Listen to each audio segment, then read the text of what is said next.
Well, good morning, good afternoon, good evening, wherever you are. It is March 22nd. How's everybody doing? Welcome back to another live. I changed up some settings in OBS, so I'm hoping this looks a little bit better. I noticed that my videos kind of look a little bit meh. They could probably do better, but again, I'm learning. So anyway, thanks for coming back. Welcome to my channel. I am Angela. I am a full-time voiceover artist and audiobook narrator, and my channel is dedicated to those of you that are just getting started out in this wonderful world of voiceover and audiobook narration. And through my channel, I share with you some techniques that I use every day in my own voiceover business, and I answer your questions. And I do lives. I do lives every Tuesday at this time, which I think I have posted on there Mountain Time, 10 a.m. Mountain Time. So trying to keep it consistent. But if you have any questions about voiceover, audiobook narration, go ahead and put them into the chat and I will address them as we go along. There was a couple of comments that I had on some of my videos that I wanted to address really quick like. Hang on a second. Because again, I get so many comments, I can't keep up on them all. I would love to, but I just can't keep up with everybody, every place, all the time. So really quick, like, where is that? Boop-a-doop-a-doo. Actually, I think, hang on a second. I lied. I did reply to those. I'll shut up. Oh boy. Okay, I got to keep an eye on the camera. The camera fell over a little while ago. Just love it. All right, so let's go over to the chat. Oh, poll. Today's poll is what's your why for voiceover? Why did you get started in voiceover? What drew you into voiceover? Was it a better work-life balance? Was it just to have a side gig to make a little extra money? Or because you absolutely love it, adore it, always wanted to, so this is the time where you decided to give it a try. So right now we have 12 votes, and we got 8% of you that say better work-life balance, 25% of you say side gig, and 67% of you said love it, I've always wanted to. I started because I wanted a better work-life balance. To be completely honest, it intrigued me initially because I heard about the whole audiobook narration thing, and I was like, oh my God, I'm such a book nerd that the appeal of reading books out loud and have someone pay me for that or to, earn royalties on that it just blew my mind, right? But then I got to thinking, well, if I did that, then I could spend more time with my family, spend more time with my son. So that is really my main why. And then as I started to, dive down the rabbit hole of voiceover and audiobook narration, I discovered a lot more things that I could do. And I really started to love the technology behind it. It's a learning curve, but once you learn it and you understand it for the most part, and then you start to get into video and mixing in music and sound effects and all of that stuff, it really is appealing and I really, really love it. I enjoy it quite a bit, but mainly I do this because I wanted to have control over my own schedule and work from home and spend more time with the kiddo. So, wow, 14 votes. So we got a few more votes. It looks like still the majority of you say love it, always wanted to. That's good. You have to have passion for this. You really do, in whatever aspect there is, in order to succeed. Because if you're just doing it for money, then there's a good chance that you might not go very far. You have to have a passion for whatever it is that you do, even if it's not voiceover. That will take you a lot further. Your passion will take you a whole lot further in that endeavor than anything else. So you do have to have passion for whatever it is that you do. Let's see who we got here. We got Robert Palmore is here. Good morning. Good morning. Junior is here. Hello. Good morning. Good afternoon, wherever you are. Andy Moore is here. Good morning. Just remembered in time. Afternoon as it is here. Hope you were well. I am doing fabulous. Thank you for asking. I hope you were doing fabulous as well. Phil is here. Hello. Hey, Angela, he says. Hi, hi. Jerry Berman is here. Good morning. Good afternoon. Hi, Angela. Love your vids. Thank you. 2 questions. 1, do you need to be in SAG for audiobooks? And 2, can I use any material for my demos in my profile? Do I have to worry about copyrights? Thanks so much. You do not have to be in SAG-AFTRA. You don't have to be in the union to narrate audiobooks. Further down the line, if you want to join, you can. Of course, there's benefits of with being in any kind of union, but you don't have to. It's not a requirement. No, you can freelance narrate audiobooks if you want to. You don't have to be a business either. It's recommended at some point that you do when it comes to tax time, when you're earning enough, in that respect, but you don't necessarily have to be a business or in a union to narrate audiobooks. And then question 2, as far as material in the demos in your profile, me being me, I always err on the side of caution and use stuff that is not, could run into any copyright issue. For example, if you're looking for a sample for ACX, they actually say that you could just grab a book off your shelf and read a section of that. If the rights holder of that book has an issue with it, then ACX will take it down, of course. But I've never heard of anybody having that problem with a rights holder complaining that they've used a section of their book for a narrator sample. But I always say if you're very nervous about copyrights, just, there's tons of books on Gutenberg.org. Those are all books in the public domain, so they're outside of copyright. You could use one of those.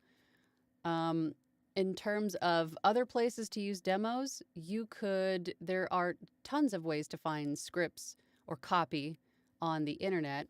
One of them is by looking up the transcript of YouTube videos for commercials. You can take some of that verbiage that they use, depending on like how the commercial is, what it's selling, like its tone, and create your own script or copy to create samples with if you want to. I would change up the name of the business because, I've heard of some people reaching out to a business and saying, hey, do you mind if I use XYZ commercial for, to use it as a demonstration of my own skill in narration? And sometimes they say no, and sometimes they say, yeah, go ahead. And by the way, what's your rates? But I always just, if I'm doing a transcript type copy read, I'm going to change it up a little bit and make it my own. I don't want to deal with any kind of, I don't want any big businesses mad at me for anything.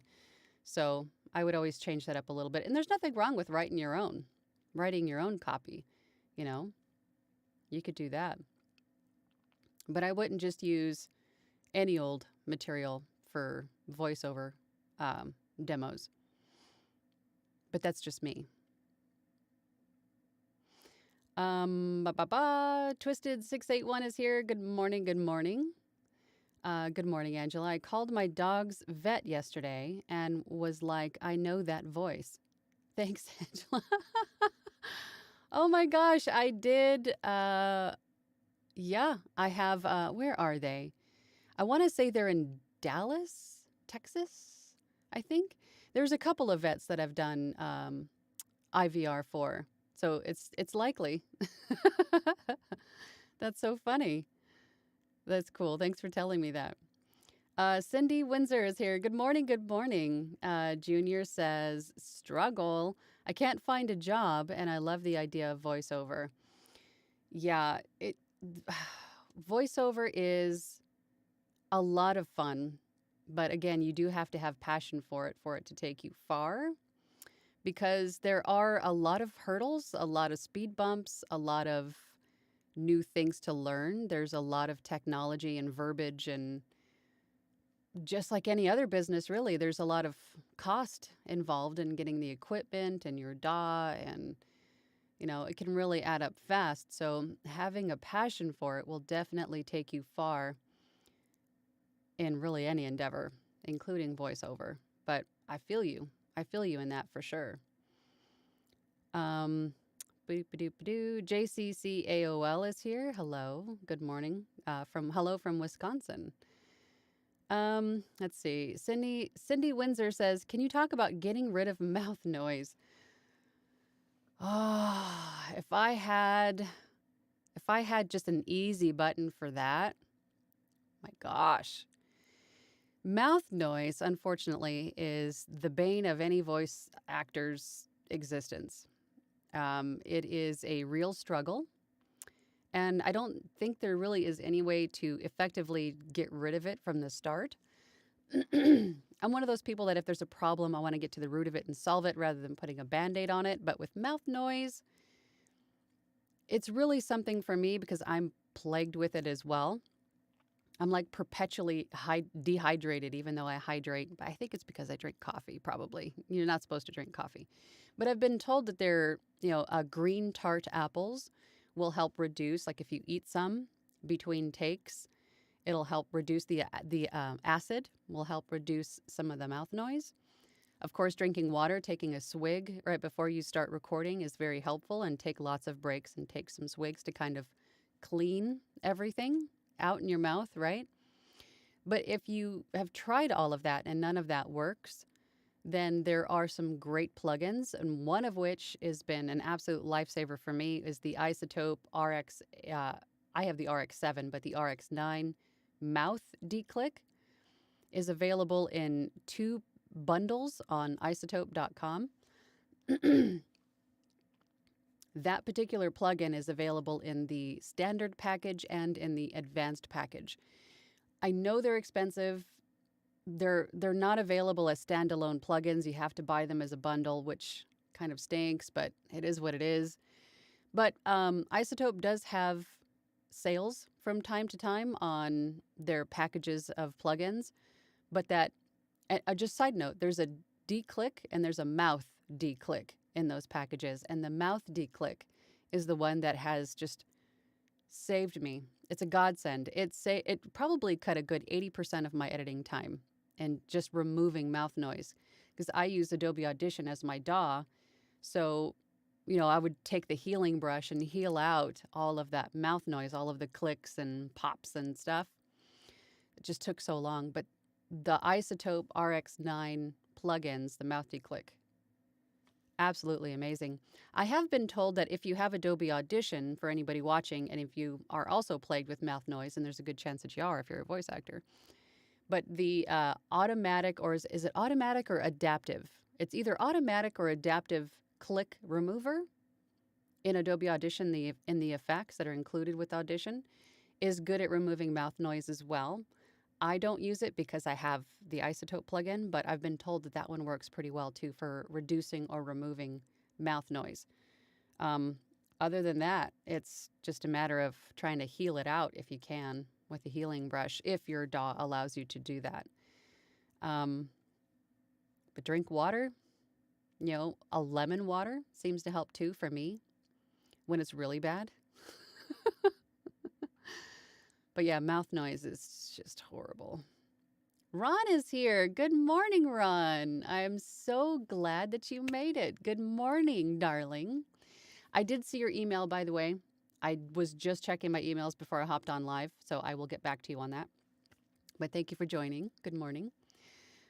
Twisted 681 is okay. Valley Verde. Oh, Valley Verde, and oh, that's right. Yes, that is me. That is me. That's so funny. Okay, Tom Freya is here. Good morning, Tom. Thanks for joining. Let's see. Tom says, "It ain't easy, lass." Is that for the mouth noise? I'm going to guess it is, because, yeah, mouth noise is just terrible. All right, let's hop up to the poll really quick. Okay, we're up to 21 votes. Oh, interesting. Okay, so the poll is, what is your why for voiceover? 24% of you say better work-life balance. 29% of you say it's a side gig. And then 48% say love it, I've always wanted to.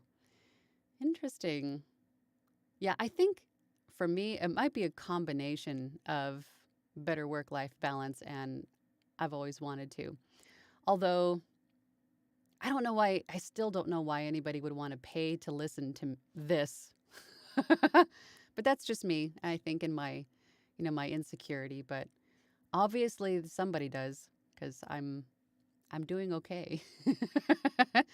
But better work-life balance is a definite big one for me. Okay, where did I leave off? Okay, Phil, what are your thoughts on the Narrator's Roadmap website? I get a lot of great information from that website. Narrator's Roadmap website. I think that's even what it's called, right? The Narrator's Roadmap, or what is it called? Here, I'm going to have to look it up really quick. But if you haven't seen any of the information on that website, definitely check it out. Narrator's Roadmap. There it is. It is exactly narratorsroadmap.com. I think it is run by a singular... Is it run by a singular voice artist? I'm trying to remember. Pardon me while I scroll, but there's a lot of great videos on this website. A lot of organizations, steps, a lot of articles and blogs, and there's a lot of great stuff on this website. If you haven't heard of it before, I would definitely recommend checking it out. But thank you for bringing that up. It's a great thing to share with everyone else watching. But I get a lot of great information, and I have gone through it a few times. So it's good information. Ron says, is there a performance advantage whether you sit or stand to record?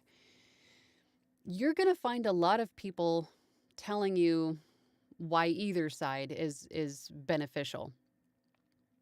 Personally, I think standing would be better because you would have better control over your diaphragm and to be able to, excuse me, to project more and to control the air in your lungs a little bit better. Plus, you can, get more into character and gesticulate and move around. And I think ultimately, standing would be better. However, I can't in my space. This room is very, very small. The only room I have in here to stand would be where the door opens. So that might be a little bit tough. Plus, where the microphone is set up, I don't know if I could even pull that off. So just to give you an idea, the seat that you see me sitting in now is completely stationary. It does not move. To get out of my desk, I just swivel and walk out the door. And then when I come in, I back into my chair and then swivel to my editing space. That is how small this room is. I know it doesn't really look it in the video, but it's pretty small in here. So I would stand if I could. I just can't. So it just comes down to answer your question, if you have the ability in your space to stand, it would be advantageous for your recordings. I think you would get more freedom of range, even breath control. I think mainly for me would be breath control. But if you can't, you can't, right? Especially if you're doing audiobooks, it would be hard to stand for extended periods of time without really feeling some body fatigue. So I guess it just comes down to what's better for you and what you do most often. I find a lot of audiobook narrators sit, but if you're doing like commercial work or characters, it might be better to stand, I think. Personal opinion. If anybody else has anything to add to that, definitely add it into the comments. We're all here to share. Klaus is here. Good morning. I think it's good afternoon for you. Yeah, because you're in Germany. Hi from sunny Germany. Have you experienced that bigger clients are more easygoing in the working process than small customers like solo entrepreneurs? Yes. Yes, I have.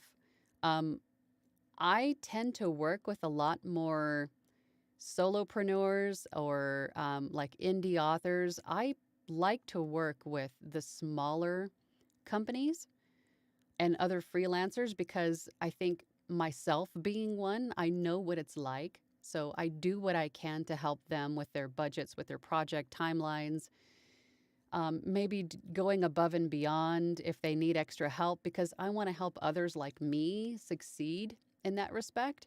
So I actually like working with them more than big companies, but I find that big companies are a little bit easier to work with because it's generally not their first rodeo. They know what they need, they know how to get it, they know how the process goes, and there's usually a lot less back and forth and um, maybe issues. The only thing that I run into with them is that they are usually, typically, not the end user. They usually have a client themselves that is paying them to create whatever it is that they're doing, and then they're outsourcing maybe footage, voiceover, composer, whatever it is, right? And they're putting everything together, and then the client has to approve the final product. So that is really the only thing. But I mean, I work with everybody who wants to work with me, but I'm fine with it. But yeah, I think you're right. Yeah, I think the solopreneurs have a little bit more creative freedom because they are typically the end user. So, um, but yeah, I sometimes they can be a handful. Well, really anybody could, to be honest, but yeah, smaller customers tend to be a little bit more hands-on, if that makes sense. Tom says, or starting out in VO. Starting out in VO, I'm not sure what you mean. It ain't easy. Oh, it ain't easy starting out in VO. I see. It's a lot. It's a lot. I'm working with a lot of people right now, just starting out, and I can see in their faces when they're talking to me, because they're in my mentorship program, so I meet with them every week. And as they're talking to me, I can see in their faces just this overwhelms, like this tidal wave of information, things you got to do, and some of you watching know who you are.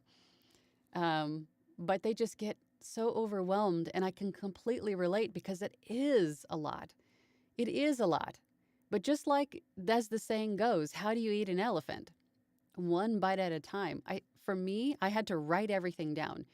Everything that popped into my head regarding everything that I have learned with my my research phase on YouTube or reading articles or going to websites like the Narrator's Roadmap and just gleaning all of this information and going, okay, well, what do I need out of all of this for my situation, for my business, what I want to do? Write it all down on a notepad, right?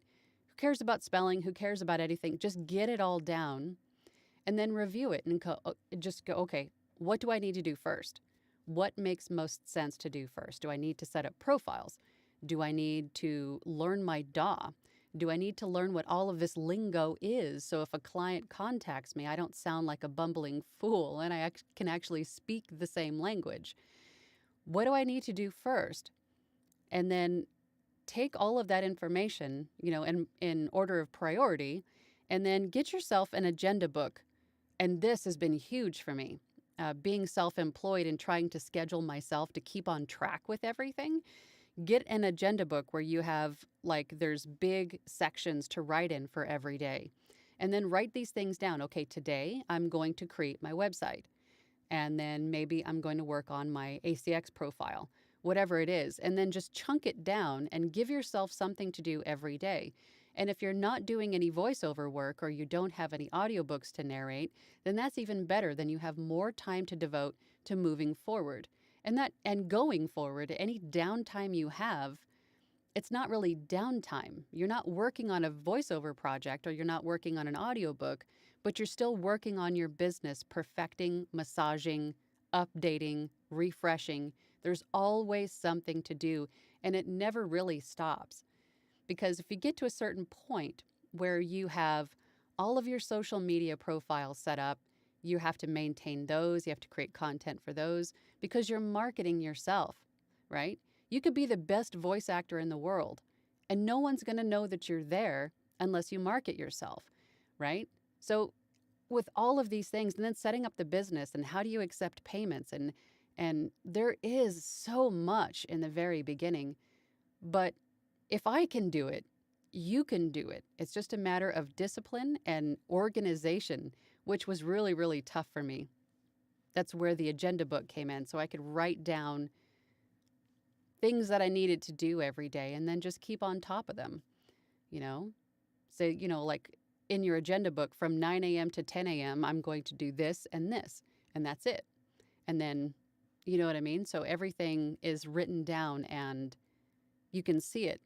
And when you cross it off, it's the best feeling in the world. Check mark it, cross it through, it's done, move on to the next thing. I'm telling you, it works. Excuse me. I think it's coffee time. Maybe not coffee time. Maybe I need less coffee.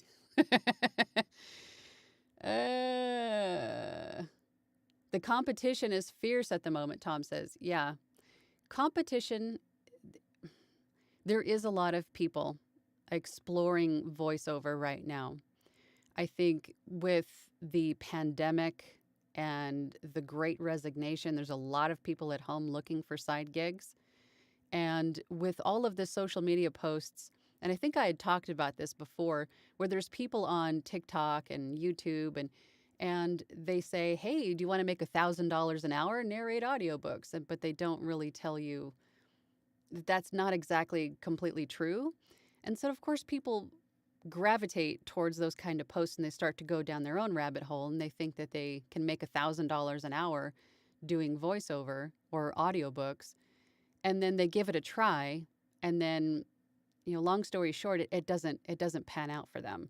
So there is a lot of competition, but the people that stick with it and have the passion for it tend to stay longer, do better, and grow faster because they have that passion for it. It's not just, a little extra money on the side. So I guess what I'm trying to say is that a lot of the competition may end up just being like a flash in the pan. I don't think some of that competition is going to be there to stay.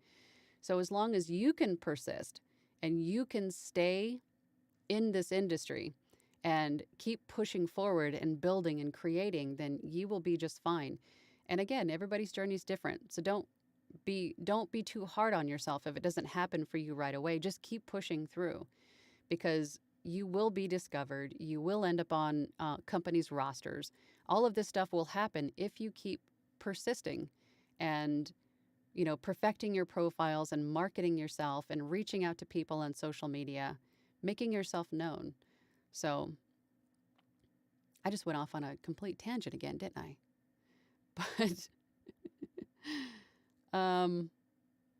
But there is competition, but I think a lot of them won't go the distance, if you know what I'm saying.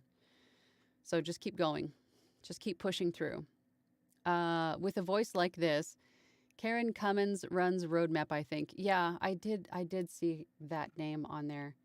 Karen Cummins, tour guide and chief cartographer. Yeah. Yeah, she's definitely got a lot of content on this site. But I think you're right. She might. I don't know for sure. Phil says, hello. Peace. JCCAOL says, I'm looking at the narrator's roadmap. Very impressive. Yeah, it's a great website with a lot of great information. Eric is here. Hello, Eric. Good morning, darling. Good morning. Came in late, but about gesticulating, even just facial expressions make a difference in your voice as you narrate. Do not read cold. Yes, being able to stand, I think, would definitely help with character work, for sure. Definitely. But you're right, even facial expressions. So it's good to warm everything up before you start to, not just your face, your jaw muscles, your tongue, your lips. Get your face nice and warm by doing like vocal warm-ups, like trills but also moving your body, I think also helps too, to get the blood pumping and get you all warmed up. But if you're standing, then that would definitely be beneficial for that too. One Redeemed says, is getting an LLC necessary to begin taking on freelance work? Thank you in advance. No, it's not. I think I went a full year of freelancing just to make sure that I could A, do it, B, do it well, and C, if it was something that I could sustain, if it was something that I could see myself doing for potentially the rest of my life. So after I discovered that I did really enjoy it and I could make money doing it, and I had a place where I could do it in that wasn't going to, be a big pain in the butt around, because my house is so small. But once I discovered that I could do this, I created an LLC and then got the business business checking account. Good God. But to answer your question, no, you don't have to in the very beginning. But once you start to make that money, you have to consider taxes, and having an LLC in that respect is good. Not only that, but liability and all of that stuff. So, but you don't have to in the beginning, but it's recommended if you're going to continue with it for sure. With a voice like this says, as long as your posture is good, either sitting or standing will work. I have a master's degree in vocal pedagogy? Pedagogy. Why are you going to throw in the hard words? Teaching voice. Thank you. Other than that, it's what's most comfortable for you. Yeah. I know there's a lot of people on both sides of the fence, though. But I think you're right. As long as you can give the, my train of thought just derailed. But like for me, as I'm sitting now, I'm sitting straight up. So I have better control over my diaphragm and my breath control. But if you're slouched over, then that might be a little harder. So you're right. Yeah. I think if you're sitting, you would definitely have to sit upright, have good posture while you do that. And your back wouldn't be aching at the end of the session either.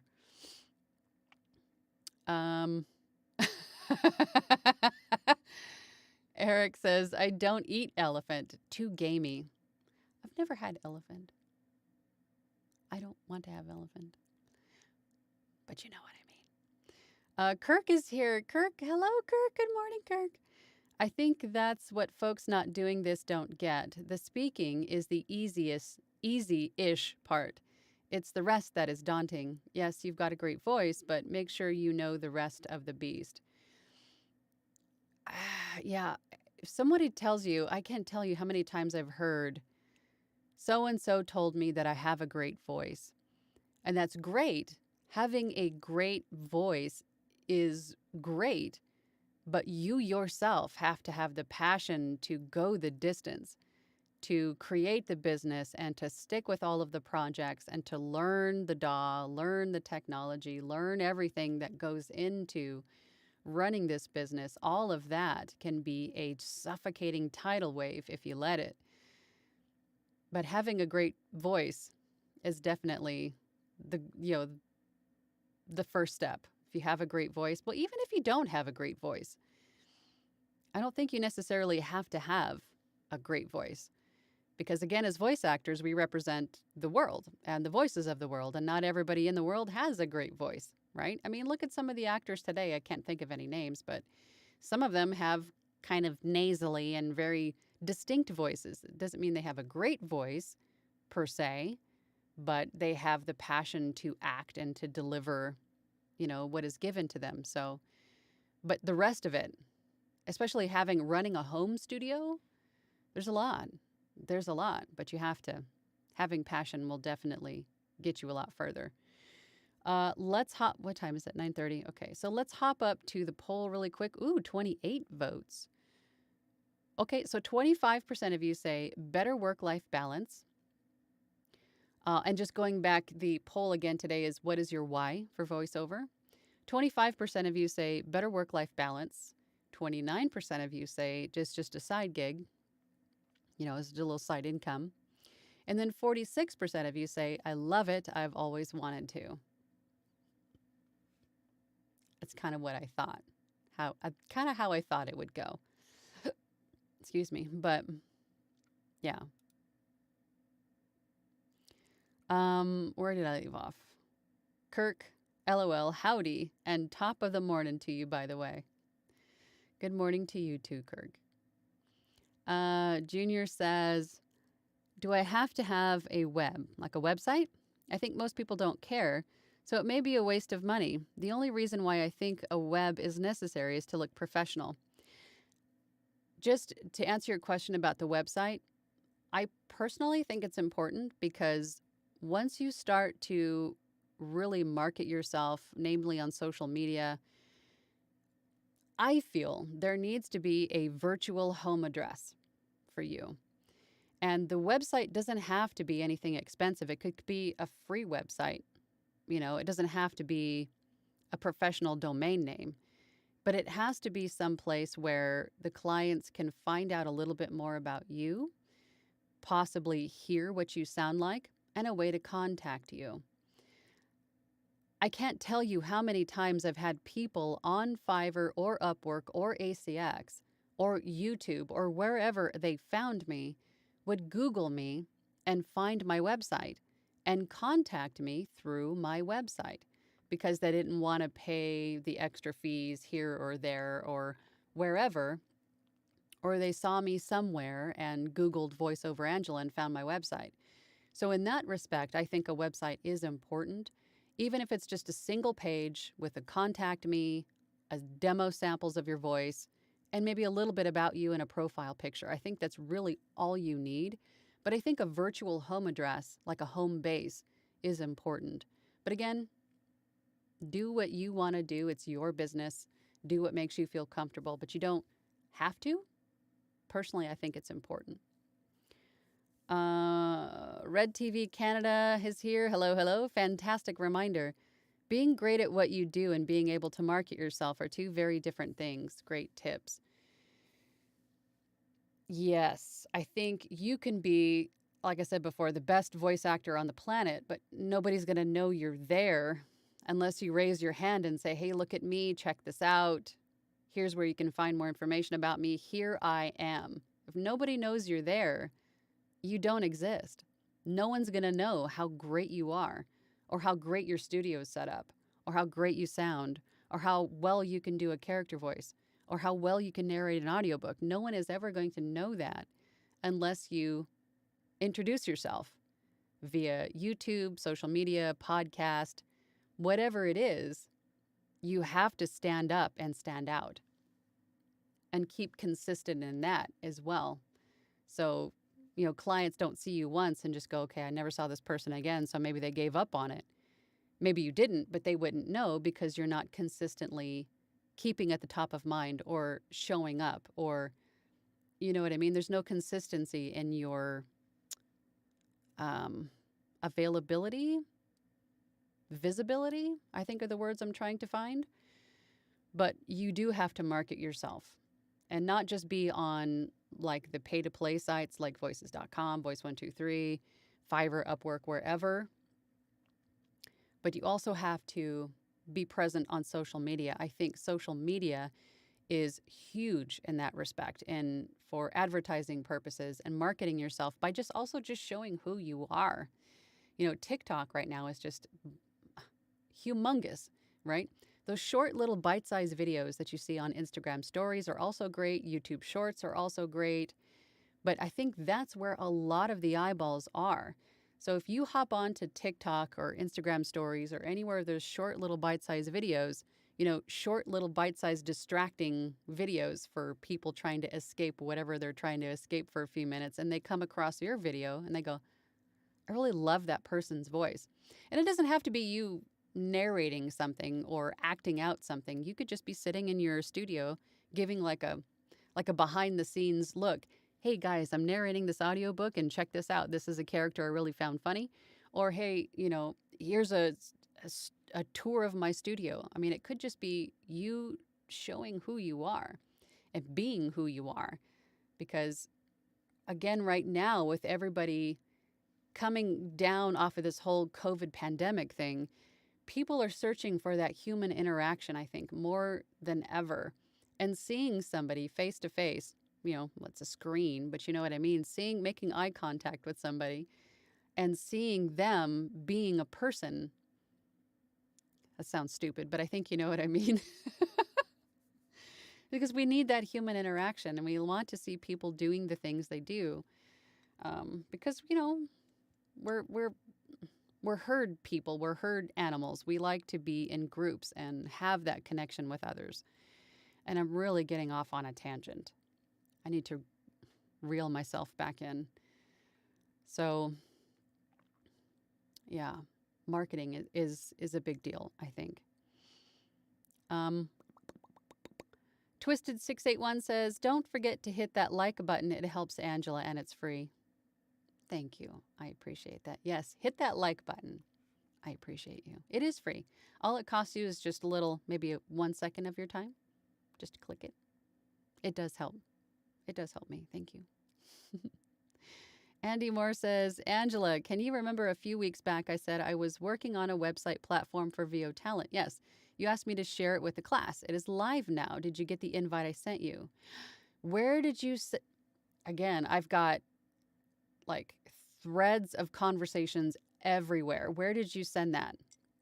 Did you send it to, was it somewhere on here or was it Facebook? Where was it? So I can go find it.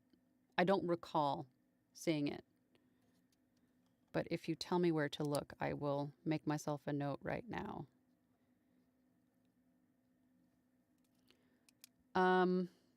Doop-a-doop-a-doo.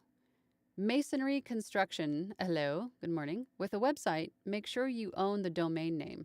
It does help, but if you're just getting started out, it's better to have a presence and then upgrade it later. So even if it was like a free Wix, if it said, like, for example, voiceoverangela.com/Wix or something like that, it's granted it's not as professional as owning the domain name, but owning your domain name is definitely something you want to look into. But having just a free one-page website, I think, is fine to start with. But you're right. Eventually, you should own your domain name. Kathy Hart is here. Hello. Hello, hello. Eric says, ta-ta, off to continue narrating. Well, you'll have to update us on how you're doing with those books. See you later, alligator. We'll see you on Thursday. Andy Moore says, I sent it to the address listed on your YouTube profile. Oh, okay. Thank you. I've actually got more than one business address, believe it or not. I will check that email. Thank you, Andy. I'm anxious to see it. Okay, up to the poll really quick, 34 votes. What is your why for voiceover? 26% of you say better work-life balance. Another 26% of you say it's a side gig. And 47% of you say love it. I've always wanted to. That's awesome. Okay. Andy Moore, did you want me to share that with everybody else? Or is it like ready?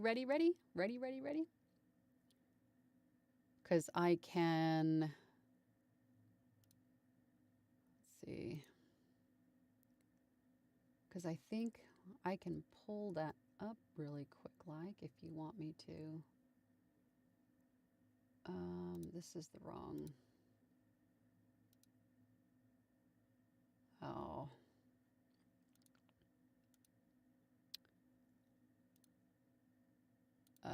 Yeah.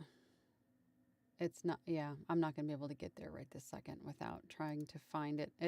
This email address is just difficult. Where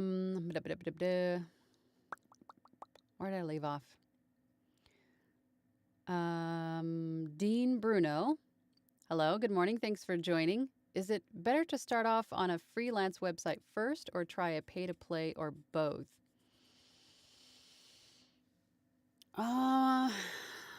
Any which way that you go.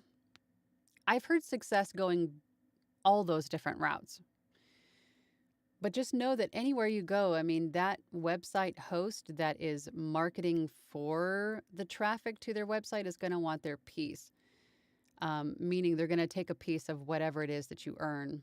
And that is either going to be, they're going to shave off a percentage of every order that you complete, or they're going to want you to pay a monthly or yearly or quarterly membership fee, or maybe even both.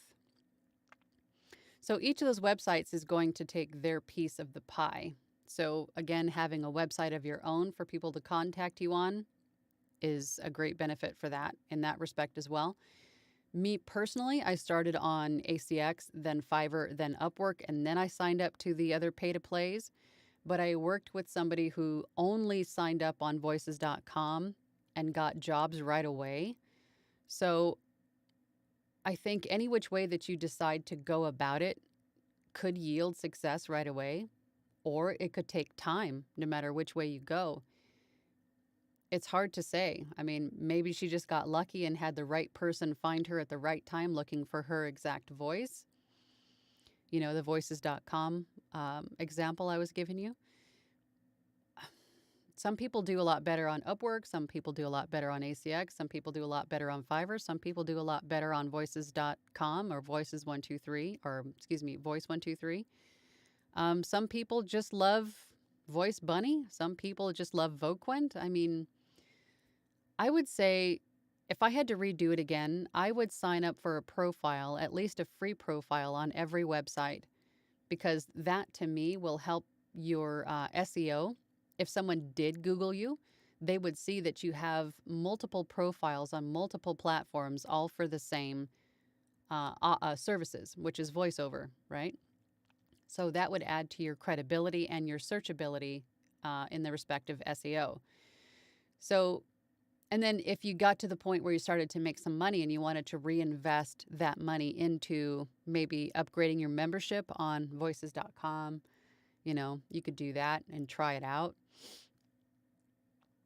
But I think at least having a profile in as many places as you can is beneficial. There are a lot. And heaven forbid if you start to get jobs on all of them right away, it's going to be quite the upkeep to keep track of all of the messages everywhere on every site. So you could start with a few and then continually branch out to other websites as well. Like pick your top 2 or 3 that you really want to get started with. Maybe you use them for something yourself, like Fiverr or Upwork. So create profiles there, and then next month sign up for a free profile on voices.com, and then next month sign up for, you know, somewhere else, and then just keep going and building your profiles. You could do that and see how it works. I would probably do that again. Doop-a-doop-a-doo. Andy Moore says, regarding domain names, I believe Cloudflare are the cheapest. Cloudflare. I've never heard of that one. Cloudflare. I'll have to check that one out. Thank you, Andy. Ready. Okay, share, but get yourself sorted out first. And get myself sorted out. That's quite the undertaking in itself. And I can pay you for referring people so as to not hijack your chat. Oh, I see. Okay, well, cool. If it's a great website, I'm going to share it regardless, but you don't have to compensate me for that. I would rather share. I'd rather just share because it's another opportunity for people to earn an income, and also because you created it and you're here in my chat and you participate. So I would just share just to share. But yes, I will get myself sorted out, and I will definitely check that out. Thank you, Andy. Where did I go? Christian F says, how long did it take for you personally to get your first job in VO work? You know, I think my very first job was on ACX. It was a book. That was in my first month, perhaps. I think it was I did 2 or 3 auditions to start, and I got one booked, and that was in my first month. Outside of ACX, my first job outside of ACX was a job I found on Craigslist, believe it or not. I was searching through Craigslist to see if anyone was looking for a voiceover artist, and I did. I found character work for a gentleman on Craigslist. And that was my first voiceover job. And I think that was just a couple of weeks after I got the book job. And then I signed up for Fiverr and then Upwork. And Fiverr took me maybe a month or 2 before I saw my first job. And Upwork took a little bit longer, but I didn't spend as much time there as I did on Fiverr, because Fiverr's very time consuming. It's very needy. You know, there's a lot that you need to stay on top of with Fiverr, and Upwork's a little bit more lax. So, but I had that first audiobook job within my first few auditions, within the first month. But as with anything else, it's a numbers game, right? The more auditions you submit, the better your chances of getting a job out of those auditions. And sometimes that is just luck too, right? Because you could submit 5 auditions and all 5 of them will not cross the desk or reach the ears of the person who is looking for your particular voice. Or you can send out 5 auditions and have it, fall on the ears of 2 people who are looking for your particular voice, and then you would have 2 jobs. So, but really, the more auditions you send out, the better your opportunity for coming to those ears that are looking for your voice. So just keep auditioning and keep pushing through, and don't take rejection or a no thank you personally. It doesn't mean that you stink. It doesn't mean that, you shouldn't be doing this. It just means that you weren't the voice they were looking for at that time. So keep auditioning and keep pushing through. Masonry Construction says, disagree, sorry. Wix could be gone one day. MySpace used to be the main social media platform. For $10 a year, you own your name. Don't rely on free social, my opinion. Yeah, that could really be for anything, anywhere. I mean, anything that we have online could be gone at any time. Yeah, MySpace used to be huge before Facebook came on the show. $10 a year, you own your own name. I'm not sure where that is. Do you mean, you might have to share with us where that is, $10. How do you do that? How do you buy your domain name for $10 a year? I use Wix because it does a lot more for what I need it to do, because it hosts courses for me and blogs and video and audio and live streams and just about anything I could need a website to do. Wix does all that for me. But, just like everything else, just do what you want to do. Do what you feel is right for you and your business. Junior says, oh, my camera just fell. Sorry, guys. I did that earlier. Hold on. Let me see if I can fix this. Hold on.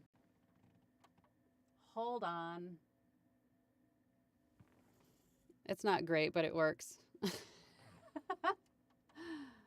Hold on, guys. You see a little bit of my door there. All right. Is it going to stay? Probably not. Hold on, guys.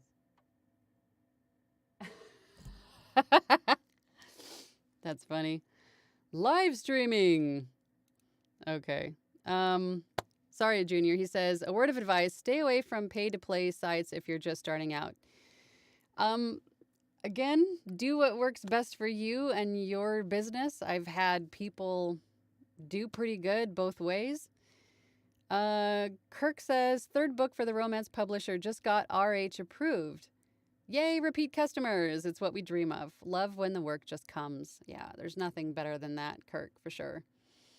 We're coming up on our hour, so I'm going to wrap up these last few questions here really quick. With a voice like this, thank you. The agenda idea is so timely for me, and your encouragement means a lot as well. Yeah, the agenda book where you can write in it, I prefer the old school writing it down so I can cross things off. That is so gratifying when you can cross things off. Having it in your phone is great, but you have to look up stuff sometimes. I know you can have reminders that remind you about stuff, but having it in front of me all the time is a great reminder, and it keeps me on track. So I really like the agenda idea. Pen and paper, write it down, and then cross it off when it's done, right? Kathy Hart says, a recent Fiverr client has asked me to go off-site. I know some people have been happy to go off-site for return clients, but I have only done one order for this client. If they contact you, you have to be careful and not have that conversation on Fiverr, because Fiverr will ban you if you get caught. If a client does their own Scooby-Doo and they find you off-site and find your website, for example, and contact you through your website, there's nothing that Fiverr can do about that. But just don't have those conversations on Fiverr. Those messages are filtered. So if they catch those particular words, and then you could potentially lose your account on Fiverr and be banned. So, be careful with that. Dean Bruno says, thank you. Andy Moore says, I look forward to hearing from you. Thank you. Yeah, once this is done, I'm going to go find your site. JCCAOL says, if any of you have time, I came across a video from Angela where she goes into her first 6 months of being a voice actor, something that we should all look at regardless of our experience. I did that video so long ago, but thank you for that. Yeah, I think a lot happened in that first 6 months, and I really liked that video for that reason because it goes over quite a bit, and I share all of that experience in the first 6 months. First 6 months of being full-time, I believe. Christian F says, thank you for your answer, Angela. Another question for you. I know ACX has its own requirements for the audio quality. Does it vary greatly from certain genre to have different audio quality settings? No, ACX's requirements for your files, your file formatting is going to be the same across audiobook distributors. Findaway Voices, anywhere else you go, the formatting is going to be the same. I think exactly the same, actually, if not fairly close. I think the only differences would be in maybe how long the file can be in terms of minutes, but most of the time, the file formatting is exactly the same. So you want to keep that pretty consistent, your audiobook file formatting. Excuse me. Masonry Construction says, name is $10. Hosting can be as little as $4 monthly. Where is that through? What host, domain host is that? Or is that something else completely? I find that very interesting, and obviously something I didn't know when I first started out. I was just picking something that looked appealing to me and then stuck with it because that's just how I go. That's how I do it.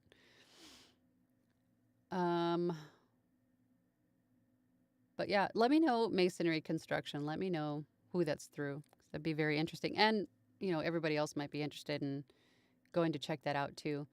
All right, I think we're going to wrap up the poll here. Let's just do one last check. 36 votes. 28% of you say better work-life balance for your why for voiceover. 25% of you say side gig. And 47% of you say love it, I've always wanted to. Very interesting. Very, very interesting. Yeah, you do have to love it. You have to really enjoy what you do to keep at it, for sure. But, being self-employed is nice too. Create your own schedule. All right, guys. Well, I think, I know there's a little bit of a delay, but I reduced the delay to like 5 seconds, I think. I didn't even know there was a delay until I looked at it. But if you guys have any other questions or anything else, I'm hoping the quality of the video, apart from the camera falling down, looks a little bit better too. I was in there playing with settings a little bit this morning before the stream, so I'm hoping it looks a little bit better for you. But if there isn't any other questions or any other comments or anything else like that, I think I'm going to end the stream for today.